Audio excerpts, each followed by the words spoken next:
Well, I am back. I was in Utah the last 2 weeks, and I have to say that it was everything I had hoped it would be. Job worked out very well, and the climate there seems to be very good for losing weight and getting in shape. The guy I had left there 10 months ago, he was really tubby when I left, and he was like a lot thinner when I came back. I mean, I was kind of eyeing him in a way I hadn't before. And his coworker said that he lost 40 pounds there in the last maybe 4 or 5 months. So I don't know if it's the altitude or the aridity or what it is. Where I was about 6,500 feet, and that's where I've been the last couple months. And so that was, or not a couple months, 2 weeks. And it was interesting. I had never flown that far. I haven't flown. I actually have not flown in 9 years before going out there, and I'd never flown to a new altitude. So when I first went there, it was kind of, I was a little dazed, and then coming back today is very interesting because Michigan has a lot of deciduous forests, and fall is a very aromas. I don't know. There's a strong odor of leaves, which you're used to in Michigan, but you don't have it in places where there are no trees, basically. Getting off the plane, it was quite a thing. I guess I should also point out, this is something I'll cover real briefly. I'm not going to make a whole video of it. This is my first encounter with the TSA. Like I said, I hadn't flown in 9 years. When I did fly last, it was after 9/11, but I think it was before the TSA, and they weren't around. When I left, the airport I left at, there was TSA, but there were no body scanners or anything. There was just a metal detector. My impression of them was they're a bunch of people who are just couldn't get regular jobs and are kind of below caliber in every way, and it wasn't that invasive. However, when I left Colorado, I flew out of Grand Junction, which is a city that's 10 times smaller than the city I left Michigan from. There they did have body scanners, and I told them I wanted to opt out, and that's going to be what I do every time now. I know that that's invasive because they give you a pat down, but I trust in the lack of memory of the old guy giving me the pat down than I do in whatever memory technology the body scanners do or do not have. They claim it doesn't do it. I don't know. But I know the guy who patted me down has probably forgotten about me already. And if he ever had to create an image of my body based on his pat down, I mean, other than a few notable characteristics, it's doubtful that he would have much to remember. So, and also gave me a chance to talk to them. Now, I don't see myself as being able to really sway somebody, but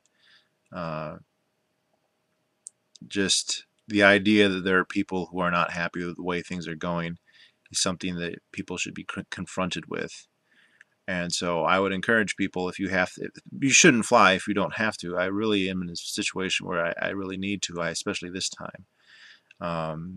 But at least make the best of it. So I don't want to make this video just about me and what I did in Utah and all that.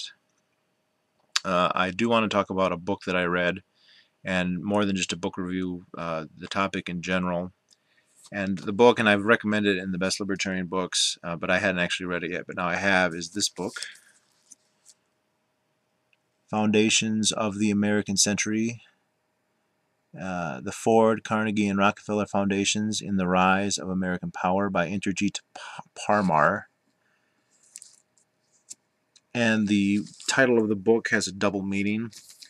It means the foundations of the American century, both in the idea of what has made the American, part of the reason the American century has gone the way it has, and also more literally, those foundations, their role in American society and the world society. Inderjeet Parmar he's from India, but he teaches at the University of Manchester in England. I looked him up online, and he's always doing stuff on American studies and whatnot. Based on reading the book, he appears to be some type of Marxist. Just that seems to be where his sympathies lie, anyway. and I believe I got this book because Scott Horton of Anti-War Radio recommended it. I'm not positive of that, but I actually did listen to Anti-War Radio once. It's a great show, but I don't listen to it very often. I just don't have time. And the show I listened to actually made a reference, I'm almost positive, came from this book, so I think that's where I heard from it. And I will say that having read this book, the basic premise of which is that these foundations, sometimes they're referred to as NGOs, non-government organizations, which isn't a bad name, except as long as you realize that doesn't necessarily imply that they're completely distinct from the state, because these foundations in particular, and most foundations in general, have actually a pretty elaborate and sometimes very deep relationship with the U.S. government. But they are separable. They're not equivalent to each other or synonymous with each other, but they are very, very interrelated, and to think of them as completely independent would be incorrect. I was aware in broad strokes that they existed and that they used their philanthropy, something that the author calls philanthrocapitalism, because he has, to him, capitalism has a negative connotation, to influence society. Now, this book went into great detail as to what exactly. The idea is that these foundations have a public image, and then if you analyze their actions, you find that that public image is not correct. The public image of foundations is to promote the general well-being in some very generic, innocuous way, to say spread knowledge or to spread understanding or to spread peace or that sort of thing. But if we look at how they spend their vast sums of money, which they are very well funded, the Foreign Foundation was the largest of the three when it was initially founded, which is also the younger of the three. Carnegie and Rockefeller have been around since the early 1900s. The Foreign Foundation was founded in the early 1950s, after Henry Ford was dead, actually. Their activities are that of promoting the power and the hegemony of the United States government. That's what they do. And they specialize in soft power. So they don't fund the military, they don't fund bombers, but what they do is they go out to other countries, and actually they did this in the United States also, and they promote academics, institutes, student bodies to basically form them into pro-American, or at very least amenable to America, or maybe antagonistic to America's enemies. And when I say America, I mean the American state. The first goal of the Carnegie and Rockefeller Foundation was to combat what is commonly called isolationism within the United States. There's, within the United States society, a group of people, and I don't think that this is an explicit group with a club membership, but people who have, from a certain cultural niche within the society, and it has lots of different names, and I think some people make a mistake of making it too formal. So I think a lot of the conspiracy theorists out there kind of imagine that these guys have like identity cards and membership in some organization like, I don't know, the Illuminati or the Masons, when really it's more of a more general societal thing. I think Carroll Quigley has maybe the best name for this group, and he called it the Anglo-American establishment.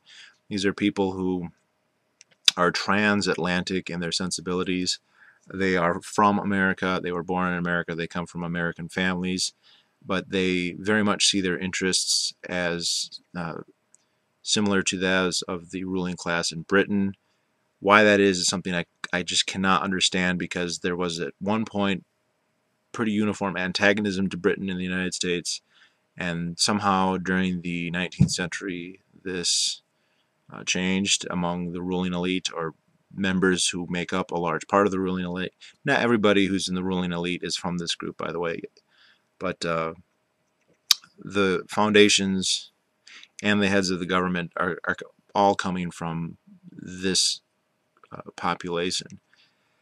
They envisioned a role for the United States that was much more imperial, just to use a real common term, than what it was doing. Uh, I'm talking before World War II. And there was a lot of traditional anti-imperialism in the United States. A lot of what we would call uh, not what Ron Paul would call non-interventionism, what most people call isolationism. And the primary goal, not of the Ford Foundation, because that came later, but of the Rockefeller and the Carnegie foundations, were to combat that, to make Americans more interested and more amenable to the idea of basically what amounts to an American empire. And they basically got their way by the end of World War II. Isolationism as a powerful political force was dead in the United States. Even today with Ron Paul, it's anywhere near what it once was. And of course, this is accomplished by essentially bribing intellectuals, and it's not explicit. They don't. The way the foundations go, they don't go to intellectuals and say, "Change your opinion. Here's all this money." Intellectuals and academics are like plants. They go towards, how plants will grow towards the source of light. Well, academia will grow towards the source of funding. And these foundations have huge amounts of money, much more than academics are normally going to get. And so if the Ford or the Carnegie or the Rockefeller Foundation is giving out money saying, let's talk about what the United States should be doing to help Africa, or what should it be doing to help our friends in Europe, or what should it be doing to stop Germany, because this is when they started, it was before World War II. Academics are going to see that worm, that dangle of funding, and whatever they may think about it, they're going to pursue it. And if they do a good job, they get rewarded with even more funding, and then basically knowledge networks are set up. And this is basically like knowledge networks are not in themselves bad, and if you're a libertarian, you're familiar with some of these. I think the Ludwig von Mises Institute is a good example of one. They aren't there to just talk about economics. Generally, they're not there to have a real honest debate. They're there to disseminate the knowledge of Mises and Rothbard and Austro-libertarianism. That's what they're there for. And they have a network for that, where they have all these students come. It's to train them, and then they all get to talk to each other, and they friend each other on Facebook, and they form a community that disseminates ideology. Well, Mises Institute started in 1980, and now it's just starting to take off. These guys have been at it big time since the early 1900s, and they've been at it in a way that the Mises Institute can't dream of, because they started 100 years ago with billions of dollars, and the Mises Institute, even today, we're talking about the low millions. Not that the Mises Institute's the only libertarian think tank out there, but they have been creating networks in school. And if you look around the country at universities, you have all these African studies, American studies, Latino studies, Latin American studies, European studies. But almost all of these have their genesis initially with foundation money. And this is what I thought was kind of ironic. A lot of the liberal college students who are like, oh, I like Africa, and I like poor people, and I want to help the world, so I'm going to get a degree in African studies. Well, your degree in African studies isn't going to get you any job. There's nobody who's going to pay you a living wage to do that except the government. And the only way they're going to do that, it could be the State Department, it could be the military, it could be the FBI, it could be the CIA, it could be any number of other agencies. They're only going to pay you because they need a technician to help them run the American empire in the region. So you may have thought that you're going to, help out the poor, help out poor African children, but the African Studies program at your university was either directly funded by one of these foundations at some point, or was inspired by alumni from one of the programs that they promoted. And they talk about in the book how, for instance, African Studies, there are, most people are aware, a number of historically black colleges in the United States. Several of them, some of them rather prestigious. and they had African studies programs, but their idea of African studies was, to study the language and the culture and not that political. And the foundations looked at this, so, well, we want to learn basically how to administer these places. What's a program that's going to teach students how to advise the military on how best to do this? And so they didn't fund those programs. They set up competing parallel ones in other universities, especially like Princeton, Harvard, Yale. You see, they pick the Ivy League, maybe some of the sub-Ivy League schools that they think are going to be really Columbia, and they would fund new Africa study programs. The whole idea being, what should America's role be there? Not let's just study them for the sake of knowledge. It's let's learn about them so that the state has technocrats capable of institutionally managing these places. So there's that. There's also, this is interesting. From the perspective of these foundations, they believe in an interventionist hegemonic state. They want a state that's large and powerful and very active overseas and is interventionist in the economy domestically. So even though these guys are some of the arch capitalists, Rockefeller, Ford, Carnegie, I mean, if you were going to come up with a list of arch capitalists, those would probably be the top 3 or certainly in the top 5. And yet they were absolutely against laissez-faire. In fact, and this is Inderjeet Parmar's interpretation, and I believe he is a Marxist. From their point of view, laissez-faire free market capitalism was as antagonistic to what they wanted as full-on nationalism Marxism was. They were equally antithetical to the worldview of these foundations. Now, over the years, most of their funding has been directed against communism, socialism, that kind of socialism, and not against free markets. And it's not because they like free markets. It's because there is no USSR of free markets. The free market libertarian ideology is not really a political ideology. It doesn't have political force. And so it's never really been a threat other than when isolationism was a powerful political force in the United States.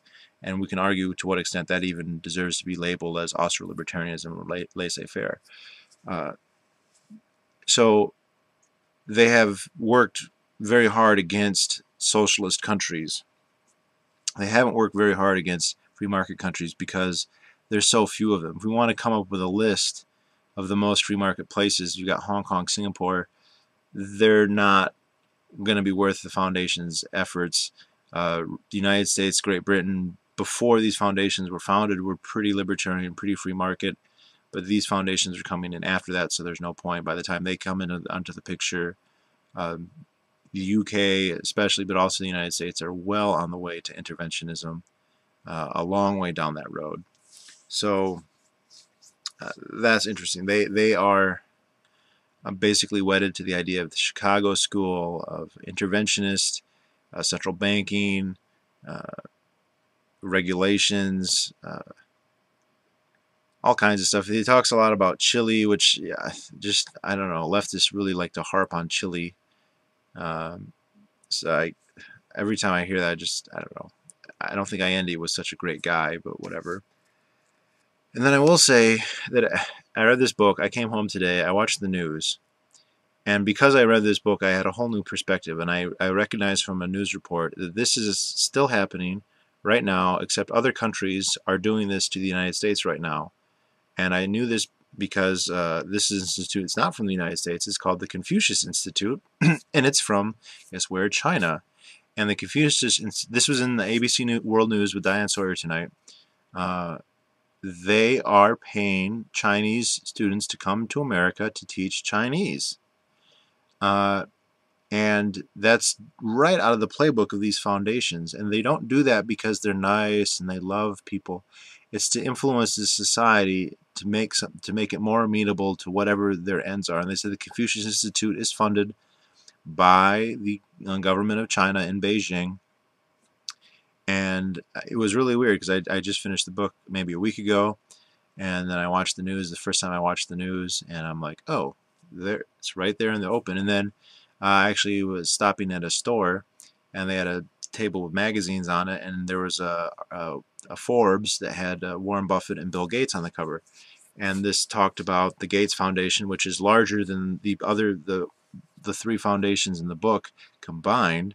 And with the Warren Buffett donation to that foundation, I guess just that donation alone will yield $1.2 billion in interest per year. Uh, and he basically was saying that the Gates Foundation is aping these older, longer established foundations, that it's using its great influence to shape the world in a way amenable to the U.S. state and U.S. global hegemony.